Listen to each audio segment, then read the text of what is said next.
વારસાથી અવગત થવાનો અનેરો અવસર એટલે ઘેરિયા નૃત્ય। જી હા, નવસારીમાં ભારત જનજાતીય ગૌરવ દિવસની અનોખી ઉજવણી કરવામાં આવી। આદિવાસીઓની આન બાન શાન એટલે ઘેરિયા નૃત્ય। ત્યારે આજના વિશેષ દિવસે આદિવાસી સમાજના યુવકો પોતાની કલા, સંસ્કૃતિ અને વૈભવી વારસાને ઘેરિયા નૃત્ય દ્વારા પરિચિત કરાવ્યો। બિલીમોરામાં ઘેરિયા નૃત્ય સ્પર્ધાનું આયોજન કરવામાં આવ્યું અને આ માત્ર આયોજન નહીં પરંતુ આદિવાસી સંસ્કૃતિને જીવંત રાખવાનો પણ એક પ્રયાસ છે।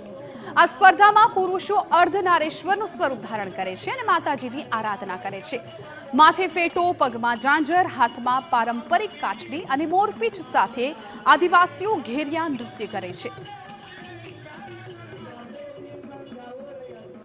महत्व है आदिवासी परंपरा रमती आवेली घोर। आ महत्व है आदिवासी परंपरा रमती आवेली घोर।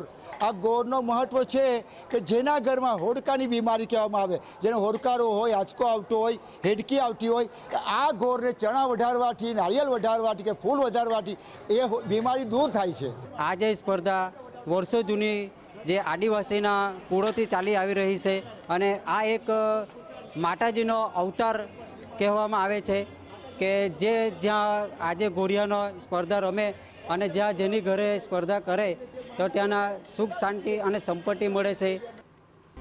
आदिवासी समाजना लोको शुभ प्रसंगे आ नृत्य द्वारा प्रसंग उजवे छे। आदिवासीओनी आ परंपराने जाळववा पाछला 28 वर्षथी बिलीमोरामां घेरिया नृत्य स्पर्धा योजाय छे।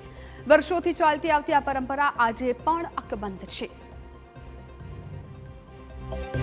जीवन चक्रનું આ નૃત્ય છે જેમાં જન્મમાં પારણું, લગ્ન એટલે ઘોડીએ ચડાવવાનું, મૃત્યુ એટલે તાર મારવાનો, ખૂણો ભાંગવાનો આવે, માતાજીની સ્તુતિ આવે અને છેલ્લે વધામણી આવે। અને આ જે કૃતિને હરીફાઈનું સ્વરૂપ આપીને છેલ્લા 28 વર્ષથી જે આ કામગીરી સોમનાથ ટ્રસ્ટ કરી રહ્યું છે એ ખરેખર તારીફને લાયક છે।